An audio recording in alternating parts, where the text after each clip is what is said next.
मेरे प्यारे देशवासियों, नमस्कार। मन की बात में एक बार फिर आप सभी का स्वागत है। मार्च का ये महीना वैश्विक स्तर पर बहुत ही हलचल भरा रहा है। हम सबको याद है कि पूरा विश्व भूतकाल में कोविड के कारण एक लंबे समय तक अनेक समस्याओं से गुजरा था।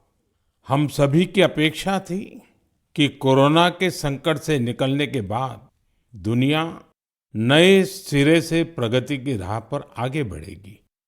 लेकिन दुनिया के अलग-अलग क्षेत्रों में लगातार युद्ध और संघर्ष की परिस्थितियां बनती चली गई। वर्तमान में हमारे पड़ोस में एक माह से भीषण युद्ध चल रहा है।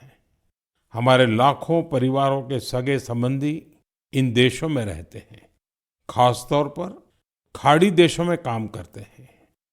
मैं गल्फ कंट्रीज का बहुत आभारी हूं। वे ऐसे 1 करोड़ से ज्यादा भारतीयों को वहां पर हर प्रकार की मदद दे रहे हैं। साथियों, जिस क्षेत्र में अभी युद्ध चल रहा है, वह क्षेत्र हमारी ऊर्जा आवश्यकताओं का बड़ा केंद्र है। इसकी वजह से दुनिया भर में पेट्रोल और डीजल को लेकर संकट की स्थिति बनती जा रही है। हमारे वैश्विक संबंध, अलग-अलग देशों से मिल रहा सहयोग और पिछले 1 दशक में देश का जो सामर्थ्य बना है, इनकी वजह से भारत इन परिस्थितियों का डटकर मुकाबला कर रहा है। साथियों, निश्चित तौर पर यह चुनौतीपूर्ण समय है। मैं आज मन की बात के माध्यम से सभी देशवासियों से फिर यह आग्रह करूंगा कि हमें एकजुट होकर इस चुनौती से बाहर निकलना है। जो लोग इस विषय पर भी राजनीति कर रहे हैं, उन्हें राजनीति नहीं करनी चाहिए। यह देश के 140 करोड़ देशवासियों के हित से जुड़ा विषय है। इसमें स्वार्थ भरी राजनीति का कोई स्थान नहीं है। ऐसे में जो भी लोग अफवाह फैला रहे हैं, वे देश का बहुत बड़ा नुकसान कर रहे हैं। मैं सभी देशवासियों से अपील भी करूंगा कि वो जागरूक रहे, अफवाहों के बहकावे में न आए। सरकार की तरफ से जो आपको निरंतर जानकारी दी जा रही है, उस पर भरोसा करें और उसी पर विश्वास करके कोई कदम उठाएं।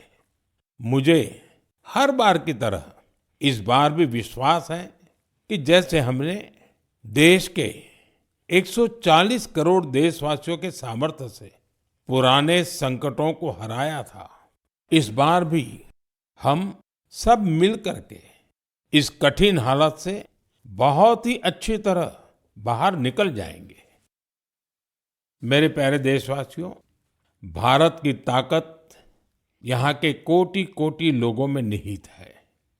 आज मन की बात में एक ऐसे प्रयास के बारे में बताना चाहता हूँ जो देशवासियों की जन भागीदारी की भावना को दर्शाता है। ये प्रयास है ज्ञान भारतम सर्वे, जिसका संबंध हमारी महान संस्कृति और समृद्ध विरासत से है। इसका उद्देश्य देश भर में मौजूद मैन्युस्क्रिप्ट्स यानी पांडुलिपियों के बारे में जानकारी जमा करना है। इस सर्वे से जुड़ने का एक माध्यम ज्ञान भारतम ऐप है। आपके पास अगर कोई मैन्युस्क्रिप्ट है, पांडुलिपि है या उसके बारे में जानकारी है, तो उसकी फोटो ज्ञान भारतम ऐप पर जरूर साझा करें। हर एंट्री से जुड़ी जानकारी को दर्ज करने से पहले उसकी पुष्टि भी की जा रही है। मुझे इस बात की खुशी है कि अब तक हजारों मैन्युस्क्रिप्ट्स, पांडुलिपि लोगों ने शेयर की है। उदाहरण के तौर पर अरुणाचल प्रदेश के नामसाई के चाआ नंती सिंह लोआंग जी ने ताई लिपि में पांडुलिपियां साझा की है। अमृतसर के भाई अमित सिंह राणा ने गुरुमुखी लिपि में पांडुलिपि शेयर की है। यह हमारी महान सिख परंपरा और पंजाबी भाषा से जुड़ी लिपि है। कुछ संस्थाओं ने पाम लीफ यानी ताड़ के पत्तों पर लिखी मैन्युस्क्रिप्ट दी है। राजस्थान के अभय जैन ग्रंथालय ने कॉपर प्लेट्स पर लिखी बहुत पुरानी पांडुलिपियां शेयर की हैं। वहीं लद्दाख की हेमिस मॉनेस्ट्री ने तिब्बती में बहुमूल्य पांडुलिपियों के बारे में जानकारी दी है। यहाँ पर मैंने कुछ ही उदाहरण दिए हैं। यह सर्वे जून के मध्य तक जारी रहने वाला है। आप सभी से मेरा आग्रह है कि अपनी संस्कृति से जुड़े पहलुओं को सामने लाएं और शेयर करें। मेरे प्यारे देशवासियों, भारत दुनिया का सबसे युवा देश है। देश के युवा की ताकत जब राष्ट्र निर्माण में जुड़ती है तो बहुत बड़ी मदद मिलती है। राष्ट्र निर्माण के इस दायित्व को निभाने में बड़ी भूमिका निभा रहा है मेरा युवा भारत यानी माय भारत संगठन। ये संगठन देश के युवाओं को अलग अलग पॉजिटिव गतिविधियों से जोड़ रहा है। हाल ही में माय भारत द्वारा बजट क्वेस्ट का आयोजन किया गया। इसका मकसद था देश भर के युवाओं को बजट प्रक्रिया और नीति निर्माण से जोड़ना। इससे जुड़ी क्विज में देश भर से करीब 12 लाख युवाओं ने हिस्सा लिया। क्विज के बाद करीब 1,60,000 प्रतिभागियों को निबंध प्रतियोगिता के लिए चुना गया। मुझे इनमें से कुछ निबंध पढ़ने का अवसर भी मिला। इनसे पता चलता है कि मेरे युवा साथी देश के विकास में अपना योगदान देने के लिए कितना तत्पर है। तेलंगाना के सूर्यापेट से कोटला रघुवीर रेड्डी, उत्तर प्रदेश के बाराबंकी से सौरभ बैसवार और बिहार के गोपालगंज से सुमित कुमार ने किसान कल्याण से जुड़े टॉपिक पर लिखा है। पंजाब के मोहाली से आंचल और ओडिशा के केंद्रपाड़ा से ओम प्रकाश रथ ने वुमेन लेड डेवलपमेंट को आगे बढ़ाने के तरीकों पर अपने विचार प्रकट किए हैं। हरियाणा के यमुनानगर से प्रथम बरार ने लिखा है कि ग्रीन और क्लीन भारत ही समृद्ध भारत का मार्ग है। इससे उनकी गहरी सोच का पता चलता है। दिल्ली के शंख गुप्ता का सुझाव है कि ग्रामीण क्षेत्रों में खेल प्रतिभाओं की पहचान के लिए और अधिक प्रयास होने चाहिए। हमारे युवा साथियों ने स्किल डेवलपमेंट और ईज ऑफ डूइंग बिजनेस पर भी अपने विचार साझा किए हैं। मैं उन सभी युवाओं की सराहना करता हूं जो अपने आइडियाज शेयर कर रहे हैं। ये विचार देश को आगे ले जाने में बहुत अहम है। मेरे प्यारे देशवासियों, देश भर के क्रिकेट फैंस के लिए यह महीना जोश और उत्साह से भर देने वाला रहा है। जब भारत ने T20 वर्ल्ड कप में ऐतिहासिक जीत दर्ज की तो देश में हर तरफ खुशी की लहर दौड़ गई। अपनी टीम की शानदार सफलता पर हम सभी को बहुत गर्व है। पिछले महीने के आखिर में कर्नाटका के हुबली में एक बहुत ही रोचक मुकाबला देखने को मिला। इस मुकाबले को जीतकर जम्मू कश्मीर की क्रिकेट टीम ने रणजी ट्रॉफी को अपने नाम कर लिया। सबसे खुशी की बात है कि करीब 7 दशकों के लंबे इंतजार के बाद इस टीम ने अपना पहला रणजी खिताब हासिल किया। यह अभूतपूर्व सफलता खिलाड़ियों के कई वर्षों के निरंतर प्रयासों का परिणाम है।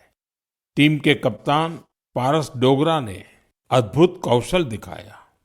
अपने नेतृत्व से इस जीत में उन्होंने अहम योगदान दिया। आज देश में कश्मीर के युवा गेंदबाज आकिब नबी के प्रदर्शन की भी चर्चा हो रही है, जिन्होंने रणजी सीजन में 60 विकेट लिए हैं। इस जीत से टीम के खिलाड़ी और कोचिंग स्टाफ के साथ साथ जम्मू कश्मीर के लोग बहुत रोमांचित हैं। क्रिकेट के मैदान में इस शानदार प्रदर्शन के बाद वहां के युवाओं में खेलों के प्रति उत्साह और बढ़ गया है। आने वाले समय में यह कई युवाओं को स्पोर्ट्स को अपनाने के लिए प्रेरित करेगा। जम्मू कश्मीर के लोगों में खेलों को लेकर गजब का जज्बा रहा है।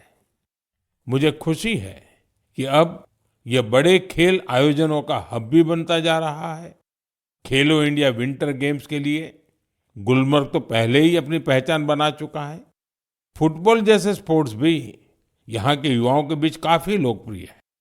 मुझे आशा है कि आने वाले समय में जम्मू कश्मीर के खिलाड़ियों की जीत का यह सिलसिला यूं ही जारी रहेगा। मेरे प्यारे देशवासियों, मैं अक्सर कहता हूं, जो खेलेगा वो खिलेगा। मुझे ये देखकर अच्छा लगा कि हमारे देश के युवा अब उन खेलों को भी खूब अपना रहे हैं जो पहले उतने लोकप्रिय नहीं थे। उत्तर प्रदेश के प्रतिभाशाली एथलीट गुलवीर सिंह ने ऐसे ही एक खेल में कमाल कर दिखाया है। उन्होंने कुछ ही हफ्ते पहले न्यूयॉर्क सिटी हाफ मैराथन में तीसरा स्थान हासिल कर इतिहास रच डाला। वे 1 घंटे से कम समय में हाफ मैराथन पूरा करने वाले पहले भारतीय एथलीट बने। स्क्वॉश खिलाड़ी बेटी अनाहत सिंह ने स्क्वॉश ऑन फायर ओपन का बड़ा अंतर्राष्ट्रीय खिताब अपने नाम किया। सिर्फ 17 साल की उम्र में उन्होंने ये सफलता हासिल की। इसके साथ ही वे पीएसए वर्ल्ड रैंकिंग में टॉप 20 में जगह बनाने वाली सबसे कम उम्र की एशियाई महिला खिलाड़ी बन गई है। मुझे अस्मिता एथलेटिक्स लीग की जानकारी भी मिली है। इसमें 8 मार्च को महिला दिवस के अवसर पर कई स्पोर्टिंग इवेंट्स का शानदार आयोजन किया गया। लीग में करीब 2 लाख बेटियों ने भागीदारी की। ये देखकर अच्छा लगता है कि भारत की नारी शक्ति देश में हो रहे इस स्पोर्टिंग ट्रांसफॉर्मेशन में अहम भूमिका निभा रही है। साथियों, मेरा हमेशा से यह आग्रह रहा है कि आप सभी अपनी फिटनेस पर जरूर ध्यान दें। अंतर्राष्ट्रीय योग दिवस में अब 100 दिनों से भी कम समय बचा है। पूरी दुनिया में योग के प्रति आकर्षण भी लगातार बढ़ रहा है। अफ्रीका के जिबूती में अलमिस जी अपने अरविंद योग सेंटर के जरिए योग को बढ़ावा दे रहे हैं। वे यहाँ की कई और जगहों पर भी लोगों को योग सिखाते हैं। आप में से कई लोगों ने इंस्टाग्राम कंटेंट क्रिएटर युवराज दुआ की पोस्ट पर मेरे से रिप्लाई को लेकर कमेंट्स किए हैं। उन्होंने मुझसे आग्रह किया था कि मैं उनके पिता से कहूं कि वे शुगर इंटेक कम करें। मुझे खुशी है कि मेरे अनुरोध का उनके पिता पर सकारात्मक प्रभाव पड़ा है। मैं आप सभी से आग्रह करूंगा कि आप भी शुगर इंटेक को कम करें और जैसा मैंने पहले भी कहा है, हमें खाने के तेल में 10% की कटौती भी करनी है। इन छोटे छोटे प्रयासों से आप मोटापे और लाइफस्टाइल से जुड़ी बीमारियों से दूर रहेंगे। मेरे प्यारे देशवासियों, एक पुरानी कहावत है, करत करत अभ्यास के जड़ मत होत सुजान। यानी जब हम निरंतर अभ्यास करते हैं तो उतनी ही ज्यादा बुद्धिमत्ता हासिल करते जाते हैं। लोग भी सबसे बेहतर तब सीखते हैं जब उनकी सक्रिय भागीदारी होती है। मुझे बेंगलुरु में शिक्षा से जुड़े एक यूनिक प्रयास के बारे में जानकारी मिली है। यहाँ एक टीम प्रयोग इंस्टीट्यूट ऑफ एजुकेशन रिसर्च चला रही है। इस टीम का रिसर्च प्रोजेक्ट पर विशेष फोकस है। यह टीम स्कूल लेवल पर साइंस एजुकेशन को लोकप्रिय बनाने में जुटी है। उन्होंने अन्वेषण नाम का एक प्रयोग किया है। इसके जरिए 9वीं से 12वीं क्लास तक के स्टूडेंट्स को केमिस्ट्री, अर्थ साइंसेस और वेलनेस जैसे क्षेत्रों में इनोवेशन करने का मौका मिलता है। इससे स्टूडेंट्स को रिसर्च का बहुत अच्छा अनुभव हासिल होता है। साथ ही अपने प्रोजेक्ट्स को पब्लिश करने का प्लेटफॉर्म भी मिलता है। साथियों, परीक्षा पे चर्चा के दौरान कुछ स्टूडेंट्स ने मुझे बताया था कि वे साइंस पढ़ना तो चाहते हैं, लेकिन उन्हें इससे डर भी लगता है। इस दिशा में प्रयोग की टीम का प्रयास बहुत ही सराहनीय है। यह पहल स्टूडेंट्स को साइंस के साथ जुड़ने और प्रैक्टिकली कुछ करके दिखाने का मौका देती है।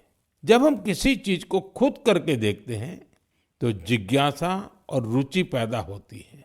कौन जानता है कि मेरे युवा साथियों में ही कोई आने वाले समय का बेहतरीन साइंटिस्ट हो। साथियों, शिक्षा के माध्यम से अतीत को संरक्षित करने और भविष्य को तैयार करने का एक प्रयास नागा समुदाय भी कर रहा है। इस समुदाय के लोग अपनी आदिवासी परंपराओं का बहुत सम्मान करते हैं। वो इस पर गर्व तो करते ही हैं, साथ ही अपनी अप्रोच को आधुनिक भी रखते हैं। नागा ट्राइब्स में मोरुंग लर्निंग की एक पारंपरिक व्यवस्था थी। इसमें बुजुर्ग लोग अपने अनुभवों से युवाओं को पारंपरिक ज्ञान, इतिहास और लाइफ स्किल्स के बारे में बताते थे। समय के साथ यह सिस्टम अब मोरुंग कॉन्सेप्ट ऑफ एजुकेशन में बदल गया है। इसके माध्यम से बच्चों में गणित और विज्ञान जैसे विषयों में रुचि पैदा की जाती है। इसमें समुदाय के बुजुर्ग उन्हें कहानियां, लोकगीत और पारंपरिक खेलों के साथ लाइफ स्किल्स सिखाते हैं। इस तरह हमारा नागालैंड अपनी सांस्कृतिक विरासत को सुरक्षित रखते हुए बच्चों की शिक्षा को आगे ले जा रहा है। आपको भी अपने क्षेत्र में ऐसे प्रयासों के बारे में पता चले तो मुझे जरूर शेयर कीजिएगा। मेरे प्यारे देशवासियों, देश के कई हिस्सों में गर्मियों की शुरुआत हो चुकी है। यानी ये समय जल संरक्षण के अपने संकल्प को फिर से दोहराने का है। पिछले 11 वर्षों में जल संचय अभियान ने लोगों को बहुत जागरूक बनाया है। इस अभियान के तहत देश भर में करीब 50 lakh artificial water harvesting structure बनाए गए हैं। मुझे देखकर अच्छा लगता है कि अब जल संकट से निपटने के लिए गांव-गांव में सामुदायिक स्तर पर प्रयास होने लगे हैं। कहीं पुराने तालाबों की सफाई हो रही है, कहीं बरसात के जल को सहेजने के लिए प्रयास किया जा रहा है। अमृत सरोवर अभियान के तहत भी देश भर में करीब 70,000 अमृत सरोवर बनाए गए हैं। बारिश का मौसम आने से पहले इन सरोवरों की साफ सफाई भी शुरू हो गई है। आज मैं आपसे कुछ प्रेरक उदाहरण भी साझा करना चाहता हूँ। ये उदाहरण बताते हैं कि जन भागीदारी से जल संरक्षण का काम कितना व्यापक हो जाता है। साथियों, त्रिपुरा की जम्पुई पहाड़ियों में बसा वागमुन गांव 3000 फीट की ऊंचाई पर बसा है। ये गांव पानी के गंभीर संकट का सामना कर रहा था। गर्मियों के दिनों में गांव के लोग पानी के लिए लंबी दूरी तय करते थे। आखिरकार गांव के लोगों ने बारिश की हर बूंद को सहेजने का निर्णय किया। आज वांगमुन गांव के लगभग हर घर में rooftop rain water harvesting system स्थापित हो गया है। जो गांव कभी पानी की कमी से जूझ रहा था, वो जल संरक्षण की एक प्रेरक मिसाल बन गया है। साथियों, इसी तरह छत्तीसगढ़ के कोरिया जिले में भी एक अनोखी पहल देखने को मिली। यहाँ के किसानों ने एक सरल लेकिन प्रभावशाली आइडिया पर काम किया। यहाँ के किसानों ने अपने खेतों में छोटे छोटे रिचार्ज तालाब और सोख्ता गड्ढे बनाए, जिससे बारिश का पानी खेतों में ही रुकने लगा और धीरे धीरे वह जमीन के अंदर जाने लगा। आज इस क्षेत्र के 1200 से अधिक किसान इस मॉडल को अपना चुके हैं और गांव का ग्राउंड वाटर लेवल बहुत बेहतर हो गया है। इसी तरह तेलंगाना के मंचिरियाल जिले के मुदिगुंटा गांव में भी लोगों ने मिलकर पानी की समस्या दूर की है। गांव के 400 परिवारों ने अपने घरों में सॉकपिट बनाया और वाटर कंजर्वेशन का जन आंदोलन बना दिया। इससे गांव का ग्राउंड वाटर लेवल बेहतर हुआ है। साथ ही प्रदूषित पानी की वजह से होने वाली बीमारियां बहुत कम हो गई हैं। मेरे प्यारे देशवासियों, हमारे मछुआरे भाई बहन सिर्फ समुद्र के योद्धा नहीं हैं, बल्कि वे आत्मनिर्भर भारत की एक मजबूत नींव भी है। वे सुबह होने से पहले समंदर की लहरों से जूझते हुए अपने परिवार के साथ साथ देश की अर्थव्यवस्था को मजबूती देने में जुट जाते हैं। ऐसे मेहनतकश मछुआरों का जीवन आज कई तरह से आसान बनाया जा रहा है। चाहे बंदरगाहों का विकास हो या मछुआरों के लिए बीमा, ऐसी कई पहल उनके बहुत काम आ रही है। हम जानते हैं कि समंदर में उनकी गतिविधियों को मौसम का रुख बहुत प्रभावित करता है। इसे देखते हुए टेक्नोलॉजी के जरिए भी उनकी पूरी मदद की जा रही है। मुझे बेहद खुशी है कि ऐसे प्रयासों से हमारा फिशरीज सेक्टर न केवल समृद्ध हो रहा है, बल्कि कुछ नया करने का जज्बा भी भर रहा है।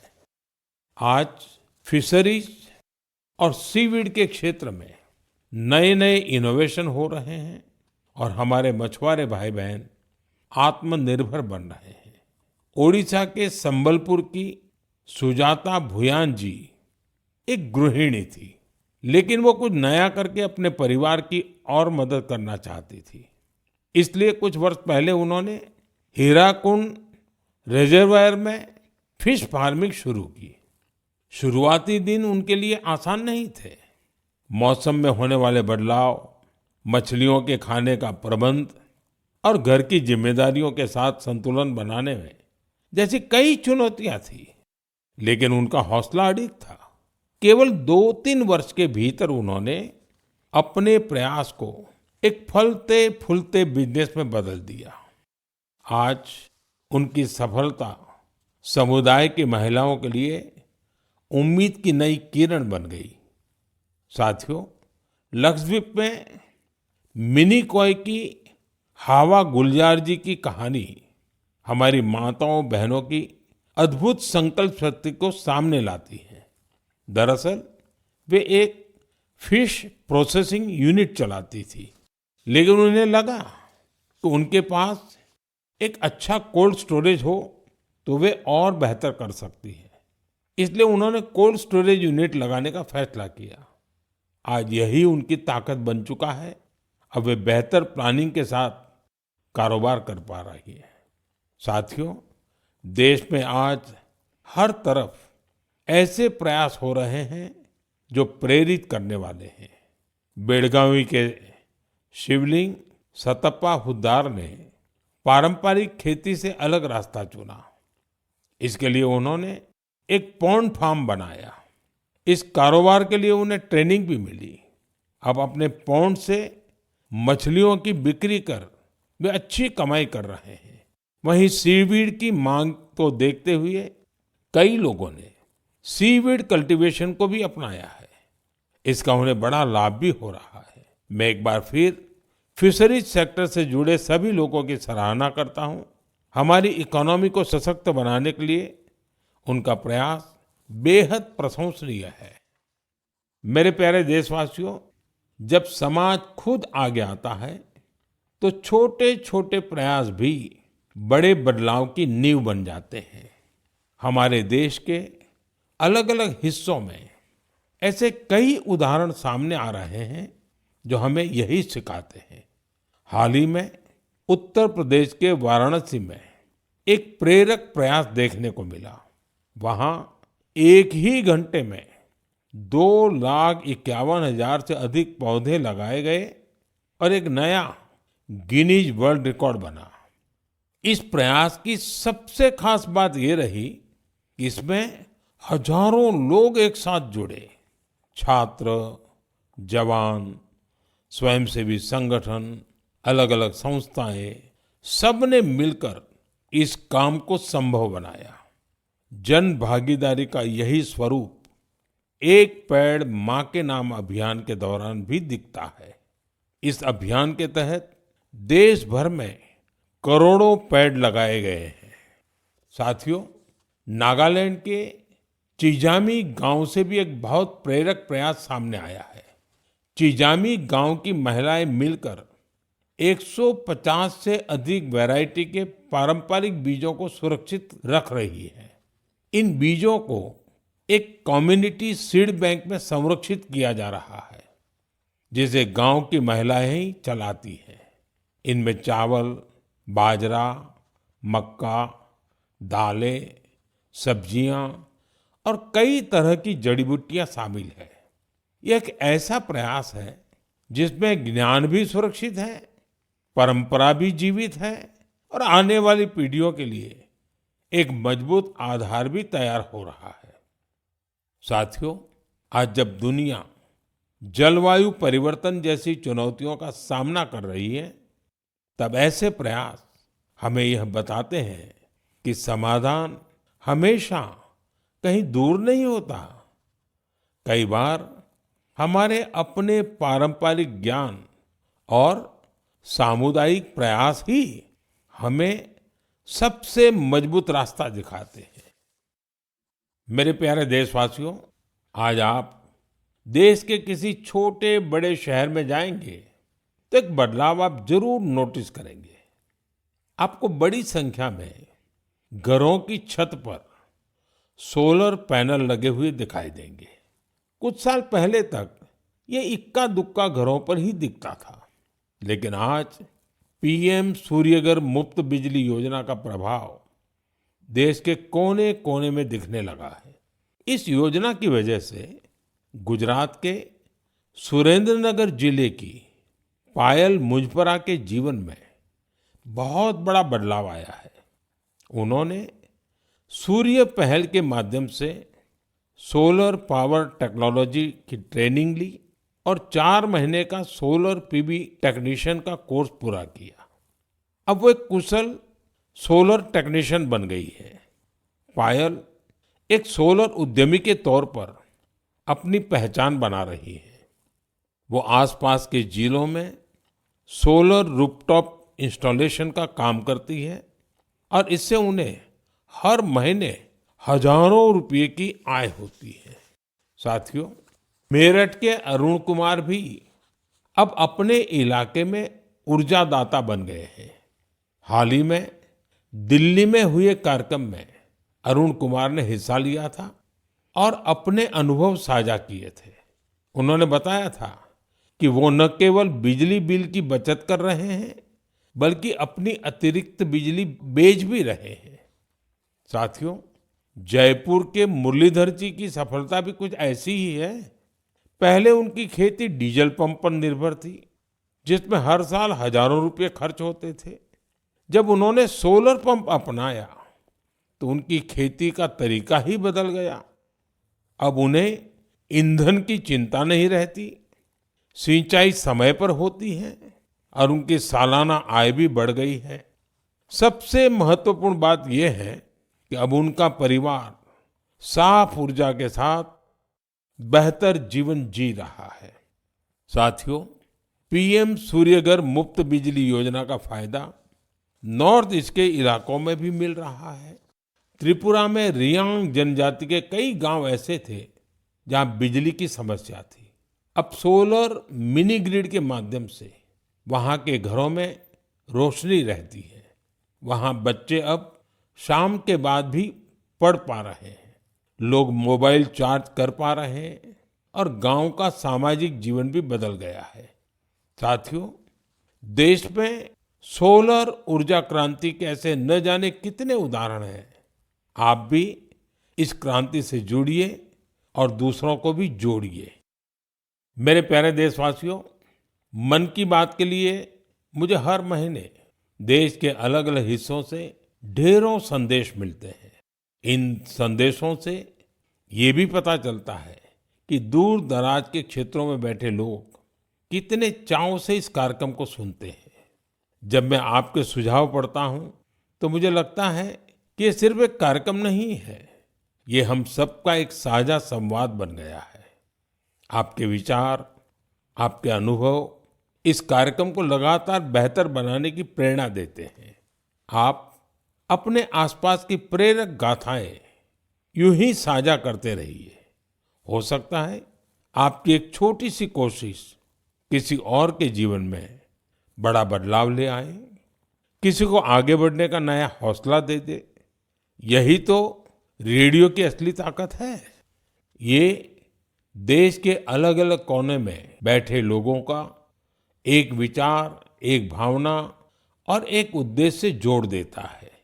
अगले महीने फिर मिलेंगे कुछ नए प्रेरक व्यक्तित्वों के साथ, कुछ ऐसे प्रयासों के साथ जो हमें आगे बढ़ने की नई ऊर्जा देंगे। तब तक आप अपना और अपने परिवार का ध्यान रखें, स्वस्थ रहें, खुश रहें। बहुत बहुत धन्यवाद।